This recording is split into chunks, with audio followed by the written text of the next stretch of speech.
What is up, everyone? Welcome to another edition of Drive for Show DFS for Dough here on RotoGrinders. If you are used to watching the NBA Crunch Time at this hour, well, we interrupt your regularly scheduled programming today to bring you some golf because there is no basketball today. So all the NBA teams played last night. All quiet on the hardwood tonight. I know there's a lot of hockey games going on later, but yeah, cleared the schedule for some golf talk. Get this out of the way a little earlier. Let our producer Devin have at least a reasonable time getting out of the office and back doing things at home tonight. So happy to shift the schedule around a little bit, and we've got a pretty fun golf tournament to talk about this week as well. So this is Drive for Show DFS for Dough here on RotoGrinders. I am Justin Van Zuiden, aka STL Cardinals 84. I've got my usual co-host Derek Notorious Farnsworth alongside me. Noto, how's your week and what's going on? Yeah, not much. I usually look forward to the days off, and then I get here and then I'm extremely bored. So I already missed an NBA DFS. I'll feel the same way once we get to the off season of the PGA Tour, but otherwise, doing all right. Somebody forged some checks out of my bank account over the weekend. My basement's currently flooding. Lost in DFS. Didn't bet Russell Henley, even though the model told me to. So could be better for sure. Other than that, everything's going well? Yeah, everything else is pretty good. So the checks out of the bank account thing is a little concerning. Hopefully you got that handled and protected and good to go. Stressful weekend, but yeah, they got it figured out last night, so we're good. It's never a good thing. Well, hopefully that clears up and everything goes back to normal for you soon, and we'll see if we can get some winners this week. Last week, it was a relative breeze for Russell Henley there at the Mayakoba. I mean, it was just Russell Henley show from the first round on. He just pretty much had his way throughout the week, and pretty impressive performance from him for sure. So wasn't my best week either, and it is what it is, but had some good performances. A guy like Will Gordon, who we talked about last week, did pretty well. So what were some of your takeaways from that event last week? Yeah, not a lot of drama there on the weekend. I was hoping, Will Gordon or Seamus or one of those guys would, make a push and make it at least interesting on Sunday, but no avail. But yeah, Henley, I mean, we've been targeting this guy for years. He's kind of a lot like Keegan Bradley in that he finds a hot putter one week and you kind of expect him to be there. So good with his irons, very accurate off the tee. So no surprise to see him play well at a shorter course like that where you need to keep it in the fairway. But other than that, I mean, Brian Harman, second place, can't complain about that. I'm sure I'll be chasing that finish for the next couple months. And yeah, no other major takeaways. I mean, Joel Damon always seems to play well there. Matt McNeely. It seems like course history really, the course history truthers ended up playing pretty well. Yeah, and we saw some guys make a little run. Joel Damon, Brian Harman had good Sundays. Scheffler had a really good Sunday, but Henley was just too far out in front. He basically could play defensive there on Sunday and at 23 under par with only a 1 under round on Sunday. Pretty incredible how well he played over the first 3 days. Certainly deserved the win. Again, we saw some pretty good rounds on Sunday. Sam Ryder 6 under to get into the top 10. Aaron Wise 7 under to get to T15. Ryan Armour 7 under as well. So there were a lot of guys that made a little push there. Course played pretty easy. The elements weren't too much of a problem. And it was birdie's the name of the game. Pretty much needed 6 out of 6 in your lineups in order to get near the top of the GPPs. A few guys surprising kind of miscuts. Tony Finau missed the cut on the number. Aaron Rai missed by a couple of shots. Ryan Palmer, who we talked about last week, naturally rode right along the cut line. He missed by a couple of shots. Let's see. Hoagie. What's that? Tom Hoagie. Yeah, Tom Hoagie. Where did he end up? He was right on the cut line as well. Svensson, another guy that we talked about. So lots of guys kind of teetering the cut line there that could have swayed lineups one way or the other, depending on how much exposure you had. But, yeah, that's pretty much it. Anything else for you from last week? Not really. The course is pretty cool. I just nobody ends up going to the event. There's not a lot of fans there. We don't have Shot Tracker. It's kind of a down time of year. Yeah, I don't know. I like the course, but everything else around it's kind of subpar. Yeah, not my favorite either. Just another one of those events you get through and move on. And we only have 2 events left in the fall swing. The good news is we should have Shot Tracker back this week. We also have a little bit more TV coverage this week, so that's good. I've been at least railing on that for the last couple of weeks, and only 2 more weeks to go in the fall swing. So we've got this tournament this week, we've got the RSM Classic next week, and then we've got the fall break.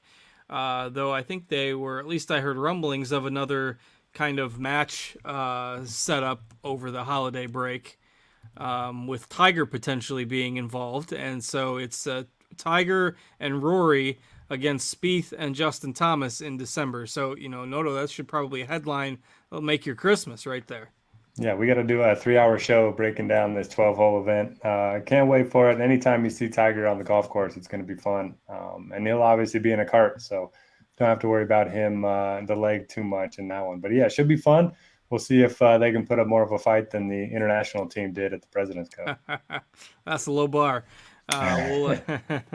We'll see. That's so that'll happen in December. They have a little exhibition event that Tiger usually hosts, the Hero World Challenge in December, but nothing of significance from a DFS perspective until we get to the Tournament of Champions, starting things up in January. So we'll try to make this week count. We'll try to make next week count, and we should have fairly strong fields for these 2 events to close out the fall swing. Pretty decent field this week at the Houston Open, which has changed sponsors about 7 times in the last 7 years.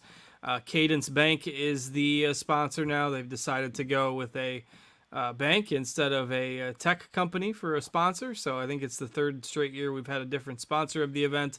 But we do have the same course hosting for the 3rd time. So if you remember way back, before COVID, this was a tournament that was generally held right before the Masters. And so they tried to give it an Augusta-like setup. Then when they moved it to the new course 3 years ago, it got moved to the fall swing. And so now we have the same course hosting for the 3rd time, Memorial Park. So why don't you tell the people what we've got for a course setup in store this week? Yeah, it's a par 70, a 7,400 yards, so pretty long course, at least long compared to what we've seen in the last few weeks.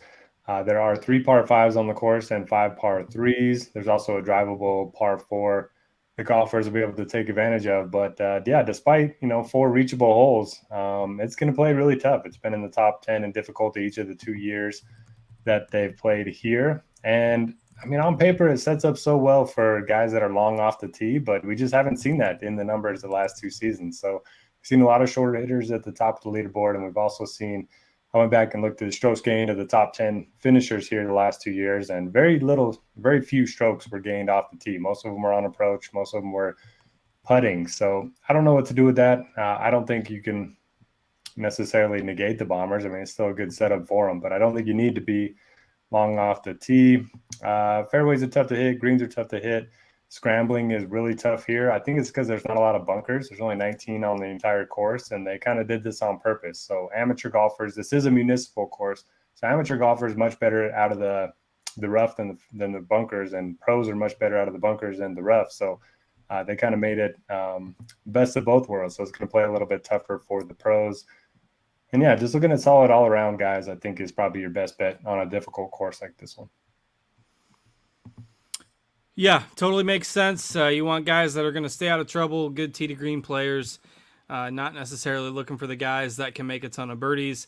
The last 2 years, this has played as the most challenging event during the fall swing, and with the rough allowed to grow up pretty good, I think this will provide another stern test. I think it rated in the top 5 most difficult courses in the non-majors, throughout the whole year, and the most difficult on the fall swing. So anything else? I think you mentioned it, 3 par 5s, 5 par 3s. So if you want to go for par 3 scoring a little bit, that makes sense. But otherwise, leaning on the ball strikers, guys in good current form. And if you're going on course history, remember we only have 2 previous years' data back for this venue. So ready to dig in, or anything else? Yeah, shout out to Greg in the chat. Yeah, used to be the show, Houston Open. This used to be the event right before the Masters. I think Russell Henley won here, and that was his last win, was actually this event. Then he got into the Masters, and he was like 6,700, and he crushed. But anyway, that was like 6 years ago, so we don't need to go back too far. But yeah, let's get into the field. All right, so we've got Scotty Scheffler headlining the field this week, and he finally has looked a little bit better his last couple events. Solid week last week. Has kind of limited his, blow up rounds that he had. We saw quite a bit over the summer, later part of the summer anyway, after his hot streak kind of ended. So we've got Scheffler, we've got Burns, Finau, Matsuyama, Russell Henley headlining the 10K plus group on DraftKings this week. And the bottom of this field is a little bit better than what we've seen with some of these other events. So you can probably start your lineup with somebody from the top. Are you looking to do that? And if so, who are you looking at? Yeah, I think I'm going to do at least one guy up here. And I think my favorite's going to be Scheffler. So you got Bermuda Greens, check. In Texas, check. Coming in good form. He's obviously the most talented golfer in the field. We don't have any shot link data from last week, but he talked about feeling a lot more comfortable on the greens, which for him, that's kind of been what's been holding him back has been the putter. And we look at his just, putts per round, and they were under 30 all 4 rounds last week. So hopefully that's a little telling, and hopefully he can get the putter going because, yeah, he raked out as easily the best guy in my model. He has a 99.2 rating out of 100. I rarely see anybody that high. And then the next closest is Finau at 90.4. So pretty big gap there. And I think I'll definitely be playing him in my main lineup. I'm surprised he grades out that much better given the, it's not like this is a horrible field underneath him. I mean, it's not the greatest you'll see, but we've at least got some reasonable competition there at the top. But that 99.2, that's a big number. So, I looked at the stats. He's number 1. Course history, he's like number 4, something like that. And then I looked at 3 different comps. Sorry. I looked at strokes gained on Bermuda, strokes gained on courses over 7,400 yards, and strokes gained on difficult courses. And he's top 1 or 2 in every single one of those categories as well. So kind of checks all the boxes for me this week. All right. I agree. I think just, given the fact that he's coming off at least a little bit better run of form than what we saw later on in the summer, I'm more inclined to go back to that course suits his game nicely. I'm with you on Scheffler at the top. And I don't think you need to prioritize any of the other guys in here above 10K. I'm always okay with Finau, particularly if he's that much lower owned than Burns. The Burns ownership kind of surprises me a bit. This is a guy who, kind of like Scheffler's, been a little more up and down recently, but 34th at the Sanderson Farms, 14th at the CJ Cup, so he's been coming back to life a little bit too. And you do get him at a little bit of a discount from Scheffler, but we've got those two guys combined at close to 60% ownership, so you're going to get a little lower ownership on some of the other guys in this range. Finau would certainly be my favorite. Henley, I'm probably off of Henley here. I mean, coming off the win and just at 10K, that's a bit steep. I think I'd rather go to Aaron Wise at 9,900, who is not going to fly under the radar himself, but he's just been playing really, really solid golf lately. Very consistent, and I think is probably my first choice in the 9Ks. Really interesting to see what people do with Taylor Montgomery, who's just cranking out top 12s every single week, and just power off the tee. Really good putter. We'll see what the tougher field and the tougher course brings to him, because his approach numbers haven't been fantastic, but I think this is maybe the week I shy away from Montgomery a little bit. That worries me, but I think that's probably my approach this week. And then you've got guys like Jason Day all the way back up into the 9Ks, Maverick McNeely in there as well. And then we've got Theegala, McCarthy, Grillo, Damon rounding out the 9Ks. So what are your thoughts on this range? Yeah, so back in the 10K, I just want to make one note. I'm kind of hedging my Scheffler exposure in DFS. I've ended up betting Burns outright. A couple 7th place finishes here. You mentioned the form's kind of been coming around. So I do like Burns a little bit. Everyone else in the 10Ks, I'm okay without. I do like Wise quite a bit. He's a good ball striker. He's an improving putter. He's got some good course history here as well. So he seems like one of the safer options up there. And then, Jason Day. I think it's Jason Day week. So, it doesn't take much for me to get on Jason Day. He's 9,500. Yeah, he's underpriced. I mean, come on. He should be the most expensive guy in the field. So he gained 9.8 strokes ball striking at the Shriners. He gained 5.8 the next week at the CJ Cup, and then last week we don't have any shot link data, but he was one of the best in terms of the old school ball striking numbers, total driving and greens and regulation. So the ball striking's there. We know he's always had a good short game. He does have a pretty high finish at this event. I don't know. I just feel it. Last week I felt Billy Horschel win, and obviously that did not come to fruition. So I don't know. I like Day quite a bit. Montgomery, yeah, it does feel like eventually he's going to have a bad week, but is this just Seamus Power for us again? No, it's going to happen. I think he misses the cut this week. He's played a lot of golf. It's a tougher course. When you gain 10 strokes putting every week, it's hard to miss. It's not going to happen every week. This is the week. Yeah, I don't know.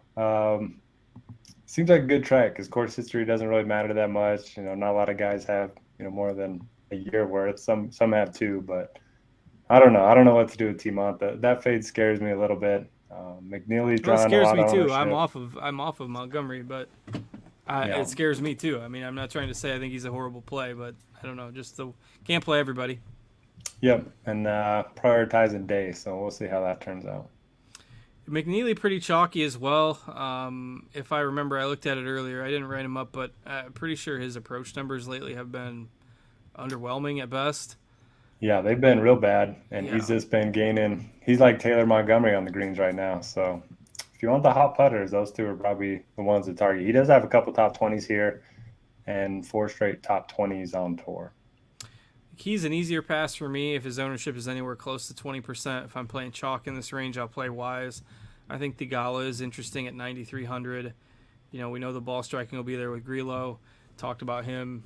I can't remember. They all blend together now. I can't remember which week I said I was going to be on Grillo, whether that was just last week or if that's been 2 weeks already. But he's been playing a lot of golf in the fall swing. Nothing special last week, 42nd, but he did have a really good round on Sunday to climb up the leaderboard 6 under. Anything else on these lower 9K guys?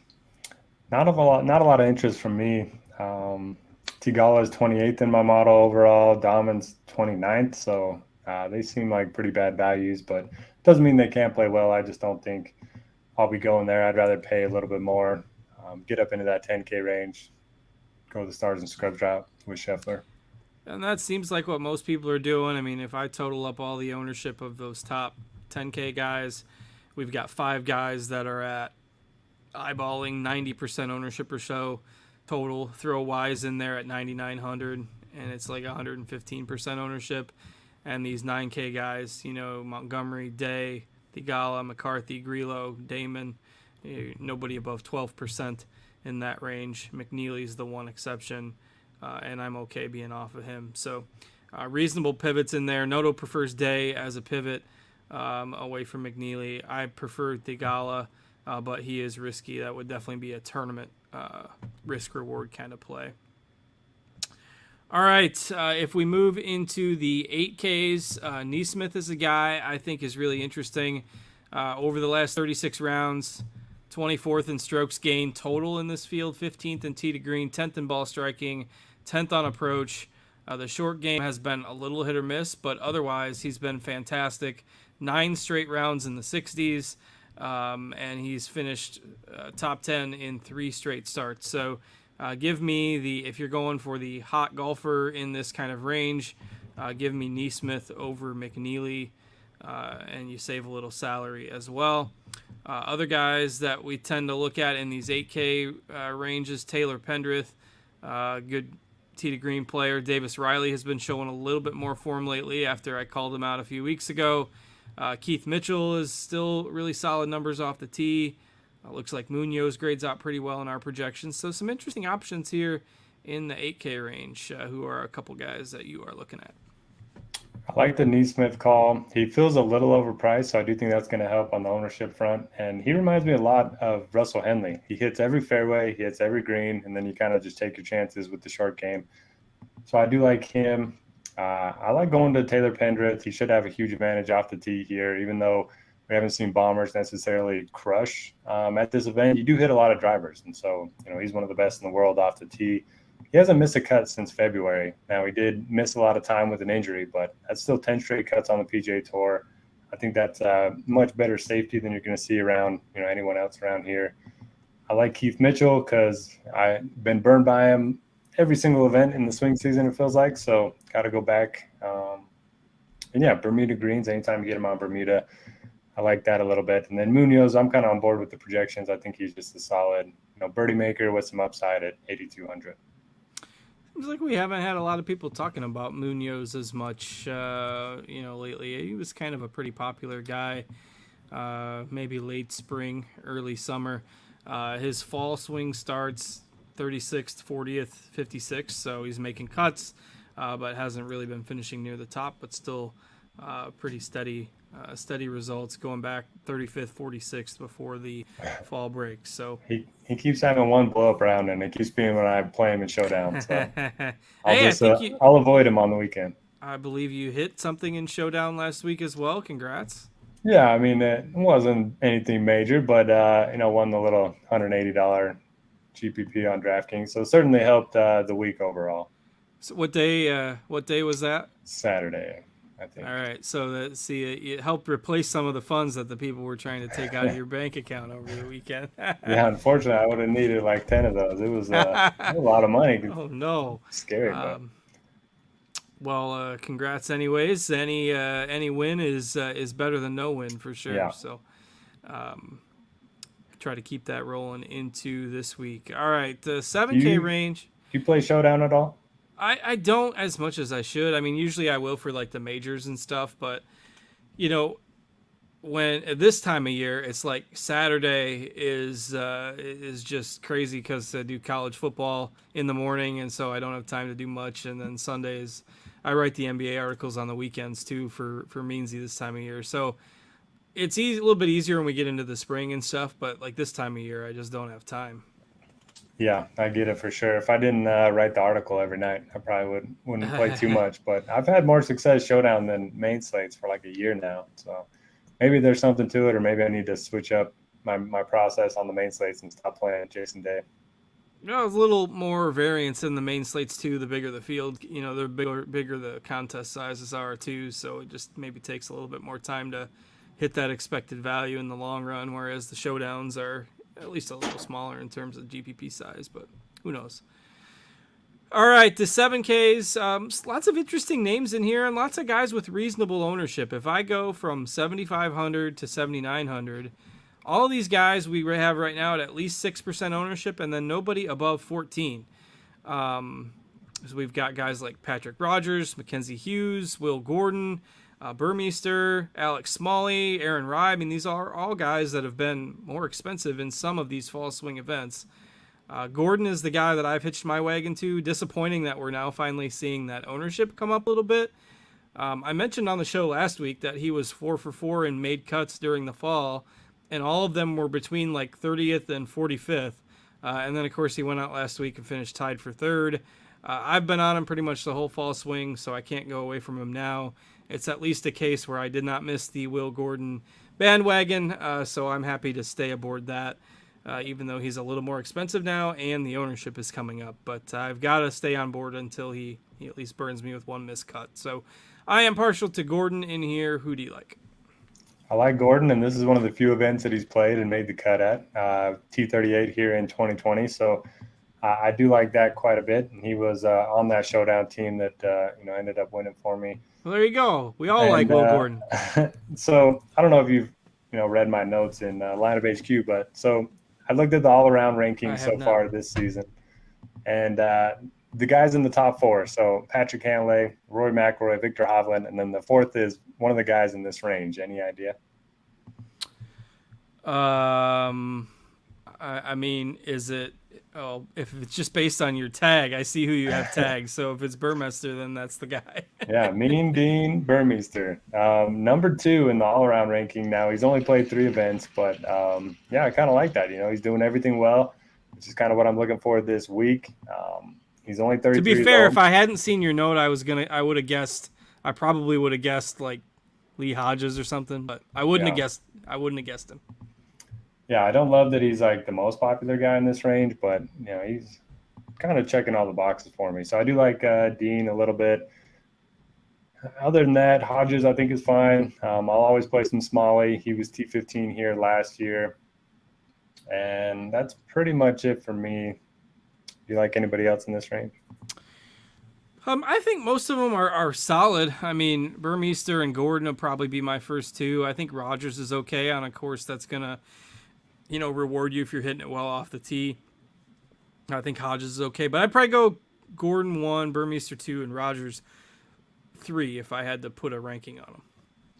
What did Rogers finish last week? I saw him up there, 227. Another good finish that I missed out on.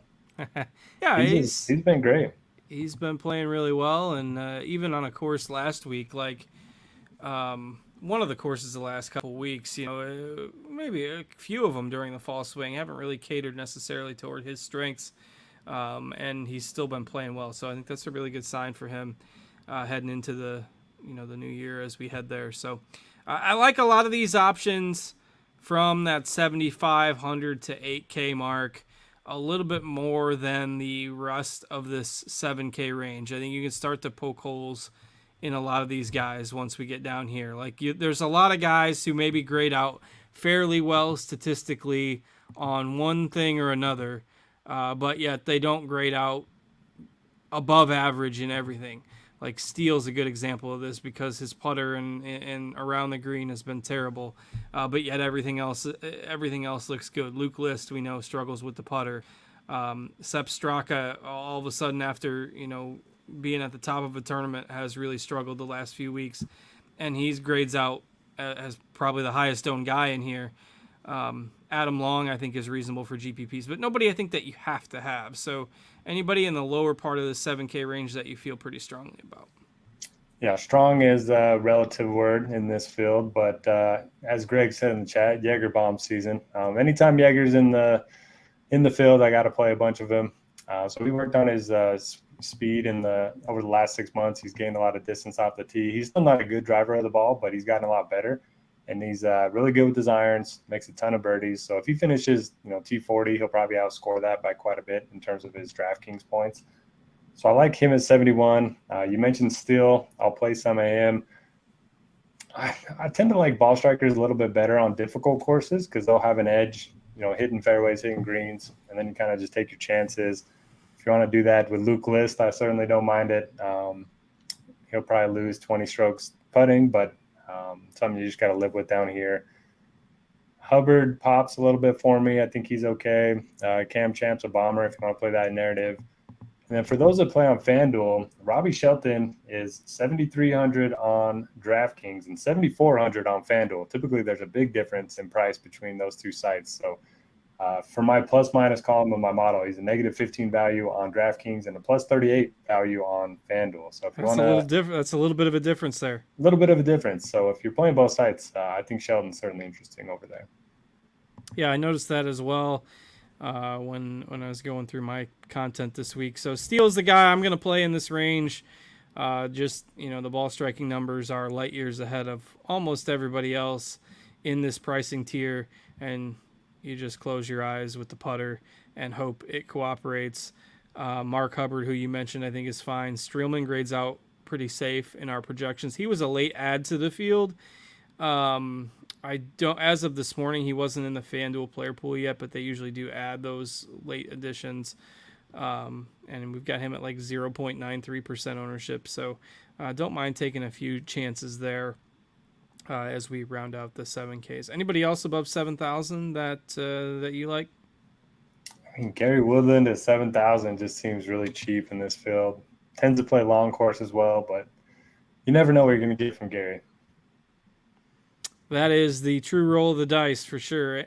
If he play a tough course where if you're driving it well off the tee and you can hit it fairly long, you've got some upside potential. So I don't mind taking a few chances on Woodland as well this week. I think that's certainly within the range of positive outcomes for him. All right, let's move. One other question: is there a guy that's more owned than like his rating in any models or projections than Bo Hossler?